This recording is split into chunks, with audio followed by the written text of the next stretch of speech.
Hey everybody, it's Charmin. So this is another episode of the Travel Docket. This is the dental issues part 2. So after I spent a week of researching and ranting and raving and screaming at people that probably could have cared less, the conclusions that I came to were to make lemonade out of whatever lemons I had been dealt. So I first thought when I was talking with you, okay, I'll just go to Cancun for a week, I'll book a stay at a resort, chill, go in and out for my dentist appointments, and be done with it. 4 or 5 days max, I should be great. Problem with that is, I don't know about you, but I plan my travel in advance. I have trips planned from now until whoever knows when. I'm just saying that Cancun was not on my bucket list, and so it just isn't a place that I'm really that interested in going right now. So that just wasn't really going to work for me. And so then the other option, as I'm doing this research, the first thing that I learned is that this dental tourism industry thing apparently is not new. Apparently people have been doing this for a while. And so people just go and cross the border, whether they're from Mexico or Canada or wherever else it is, and they just get the dental care that they need. There's actually this place right across the border. I think it's called Los Algondes, but its nickname is Molar City because they basically have like so many dentists there within this like square area. But that brings a level of concern, at least for me, because it's like the more people that are involved in the situation, the more scrupulous elements that could also be involved. And so that means more research and looking further and deeper and making sure I at least make the best choice for me, or the one that makes me feel the most comfortable. So the first thought was, after I learned about Los Agondes, oh, well, I have family in Arizona that I really want to see anyways. I'll just go and stay with family. I'll get to visit them, go down for my dentist appointments, go back and forth. Everything will be great. 2 birds, 1 stone. It's fantastic. The only issue with that is, number one, Phoenix from the border is about 3.5 hours. So at best, I would either be driving 7 hours a day going back and forth. And if you're getting dental work done, I'm imagining that I'll have anesthesia, and none of that seems like a really good idea.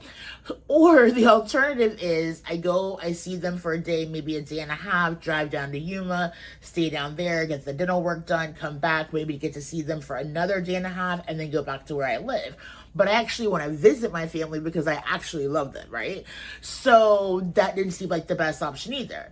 As I'm going through all of this and I'm still researching dentists, and sidebar about that, and I know that it's like cookies or whatever else the situation is, and I'm tech dumb, so y'all just ignore that. But the idea of when I go in my phone and I research one dentist, and then everything else that I look on my phone after that is ads for 159 other dentists, drives me insane. Ugh. Anyways, so talking about scrupulous characters, I got scrupulous characters from Miami, I got scrupulous characters from Turkey, I got scrupulous characters from Texas. There are scrupulous people everywhere. Needless to say, I'm making the best decision for me and the way that I can make it. As I'm going through planning this whole thing out and figuring out like what's the best way to do this, it all of a sudden dawns on me, wait, I'm going on Virgin Voyages next month anyways. And it just so happens to be going to Cozumel. And after I started talking to my dentist friends and talking to people about this situation, I realized that for the amount of work that I'm getting done, because let me say this first and foremost, y'all, like, I'm not doing this whole Hollywood smile restoration. It looks great. If it works for you, that's fantastic.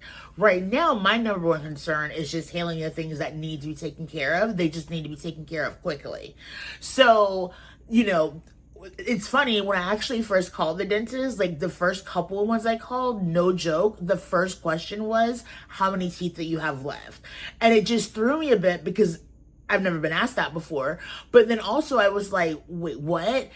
I now realize a lot of these dentists deal with like full mouth restorations, lots of work being done. Yes, you're going to be there 4, 5, 6 days, whatever the situation is. And God bless that there is that situation available if you need it. That just doesn't have to be my situation. The second thing I will say that I learned too, though, y'all, is do you realize how much more expensive it is to actually try to keep the teeth that you actually have versus if you had no teeth and they were just like installing something so you could like chew and eat and talk? That's a whole nother story. But that being said, I realized, okay, so I don't actually even need to be down there for 3 or 4 days. The work that I need to get done could probably be taken care of within a day. So I'm like, I'm going on Virgin Voyages anyways. Oh, by the way, on a casino offer, which means that I barely paid for it to begin with. So essentially, I'm going on a free cruise anyways, and then I'm going to be in Mexico anyways. And the great thing about Virgin Voyages is, I guess because they trust us to be adults or whatever, but they have some of the longest destination times within port. So for example, this Mexico trip, I'll be there from 8 a.m. to 8 p.m., which means I can go to the dentist. We can all take a lunch break, get whatever else I need to get done in the afternoon, and still make it to the ship back on time. Other cruise lines, you may be there 9 to 3, 8 to 4, 9 to 5 if you're lucky. Virgin not only has longer stays in the normal Caribbean islands that you would think of, but they actually have overnight stays in some places. So I know they do that in Ibiza. I think they do that in Mykonos. But the idea that you can like get off the ship, go out into your day excursion, come back, take a nice shower, take a nap if you want, maybe even have dinner, go back out, enjoy the nightlife, maybe then stay the night in destination, and then come back the next morning, chill out, and head out when the ship leaves. Like, awesomeness. Anyways, so after I started researching dentists, and again, I didn't head down this road on my own. I was not led here by my own intuition. I feel like I was led here by the people that said to go. So after I checked the insurance people, and I checked the insurance list and the providers, and I did the research and I read the reviews, and I sent over the x-rays that I have and the treatment plan that I have, making sure that they at least have an idea of what we're looking at here. I got some people that said we need to pull out every tooth that you have and give you 49 crowns or however many teeth you have in your mouth and go that route. And I had other people that said, oh, we can just slap some veneers on this and it'll be perfect and it'll be fantastic. And I'm like, but I came to you because I said I need a root canal. And then I found people that said, these are the things that you can do. These are the things that you need to do. This is what time it will take. This is how much time it will take. Yes, I agree with the treatment plan. No, I would deviate from the treatment plan in this way. Sound advice that I could understand and therefore make the decision I needed to make. So the long and short of this is that the Dental Adventures Part 2 will basically be, again, my free trip on Virgin Voyages.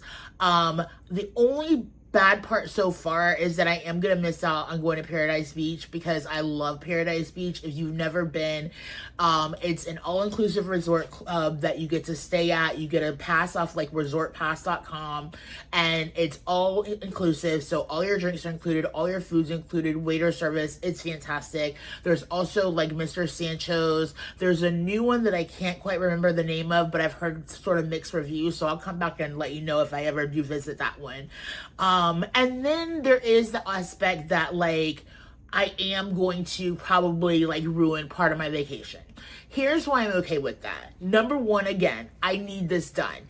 Even when I started reaching out and just trying to have as open of a mind as possible, even to get into anyone here is still going to take longer than what it will take for me to do this in Mexico, which is where I'm going. So it's not even like, again, like me just being like, oh, I just want to go to Mexico for treatment. It's kind of like, no, you can get me in sooner, you can get me in faster, and you can get me in with less expense. Tell me why I shouldn't go, okay? I don't know, but yeah. And so I have thought about the fact that like part of my vacation may suck too, but I will say again, this is a casino cruise, so I haven't had like a lot invested in it. I hadn't booked any excursions or anything like that. Like I really was planning to go, chill at the popular spots that I know about, have a good time with my mom and I, and just really relax. But then also I've been on this exact itinerary before, so I've done all the things that I think that I would have been like bucket list I have to do, so I don't feel like I'm missing out on that much. And overall, it knocks out a lot of things that I need taken care of with as least expense possible. And so that's like, yay, a win for me.